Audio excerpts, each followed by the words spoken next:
Hi friends, അസ്സലാമു അലൈക്കും. എല്ലാവർക്കും കുക്ക് വിത്ത് ജംഷിയിലേക്ക് സ്വാഗതം. ഇത് നമ്മൾ ഉണ്ടാക്കാൻ പോകുന്നത് വളരെ എളുപ്പത്തിൽ തന്നെ ഉണ്ടാക്കിയെടുക്കാൻ പറ്റുന്ന ഒരു ഈവനിങ് സ്നാക്കിൻ്റെ റെസിപ്പിയാണ് കേട്ടോ. നല്ല ഹെൽത്തി ആയിട്ടുള്ളൊരു സ്നാക്കാണ്. ബ്രേക്ക്ഫാസ്റ്റ് ആയിക്കാണും കുട്ടികൾക്കൊക്കെ ഒരുപാട് ഇഷ്ടപ്പെടും കേട്ടോ. ഇതിലേക്ക് അത്യാവശ്യമായിക്കാണ് വേണ്ടത് 2 നേന്ത്രപ്പഴമാണ്. അത്യാവശ്യം നല്ല പഴുത്ത നേന്ത്രപ്പഴമാണ് എടുത്തിട്ടുള്ളത്. ഇതുപോലെ ഒന്ന് ചെറുതായിട്ടൊന്ന് കട്ട് ചെയ്തെടുത്തിട്ടുണ്ട്.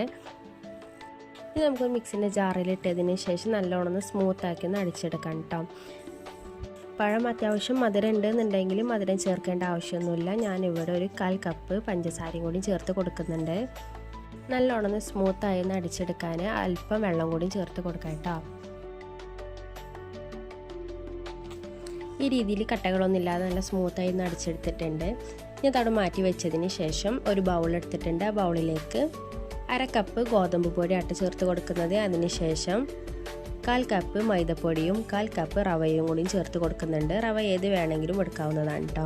ഇനി നിങ്ങളെ കയ്യിൽ മൈദപ്പൊടി ഇല്ലാന്നുണ്ടെങ്കിൽ മൈദപ്പൊടിൻ്റെ അളവിൽ തന്നെ ഗോതമ്പ് പൊടി എടുത്താലും മതി. ഇനി അതിലേക്ക് ആവശ്യത്തിന് നുള്ള ഉപ്പ് കൂടി ചേർത്ത് കൊടുത്തിട്ടുണ്ട് കേട്ടോ. ഇനി അതൊന്ന് മിക്സ് ആക്കിയതിന് ശേഷം അതിലേക്ക് നേന്ത്രപ്പഴത്തിൻ്റെ മിക്സ് കൂടി ചേർത്ത് കൊടുക്കാം. ഇത് നല്ലോണം മിക്സ് ചെയ്ത് കൊടുക്കാം കേട്ടോ. ഇനി ഒരുപാട് വെള്ളമൊന്നും ചേർത്ത് കൊടുക്കേണ്ട, ആവശ്യത്തിന് നമുക്ക് പിന്നീട് ചേർത്ത് കൊടുക്കാവുന്നതാണ്.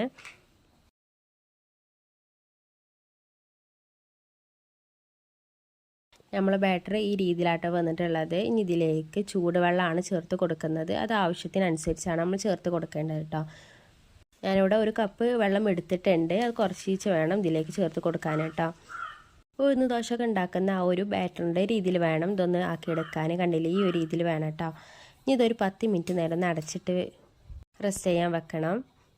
കളറിന് വേണ്ടി അല്പം മഞ്ഞൾപ്പൊടിയും കൂടി ചേർത്ത് കൊടുക്കാം കേട്ടോ. അപ്പോൾ കേട്ടോ 10 മിനിറ്റ് ആയിട്ടുണ്ട്. ഇതുപോലെ നല്ലോണം സോഫ്റ്റായി വന്നിട്ടുണ്ട് കേട്ടോ. ഇനി നിങ്ങൾക്ക് വെള്ളം ചേർക്കണം എന്നുണ്ടെങ്കിൽ അല്പം വെള്ളം ഈ സമയത്ത് ചേർത്ത് കൊടുക്കാവുന്നതാണ്.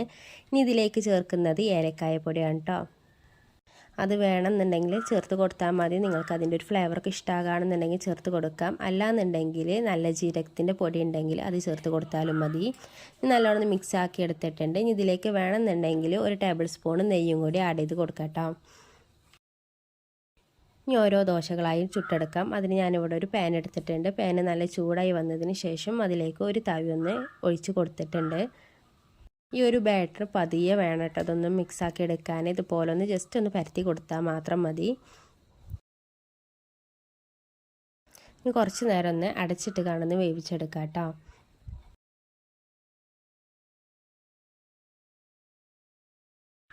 ഈ ഭാഗം വെന്തതിന് ശേഷം ഇനി ഇതിൻ്റെ മുകളിലായിട്ട് ഇതുപോലെ ഒന്ന് നെയ്യോ ഓയിലോ എന്തെങ്കിലും ഒന്ന് സ്പ്രെഡ് ചെയ്ത് കൊടുക്കാം കേട്ടോ.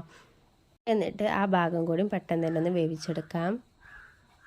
അപ്പോൾ നിങ്ങൾ ഈ കണ്ടിരിക്കുന്ന സമയത്ത് ആദ്യമായിട്ടാണ് എൻ്റെ ചാനൽ കാണുന്നതെങ്കിൽ ഒന്ന് സബ്സ്ക്രൈബ് ചെയ്ത് സപ്പോർട്ടാക്കാനും വീഡിയോ ഇഷ്ടമാകുകയാണെന്നുണ്ടെങ്കിൽ ഒന്ന് ലൈക്ക് ചെയ്ത് സപ്പോർട്ടാക്കാനും കൂടി മറക്കരുത് കേട്ടോ.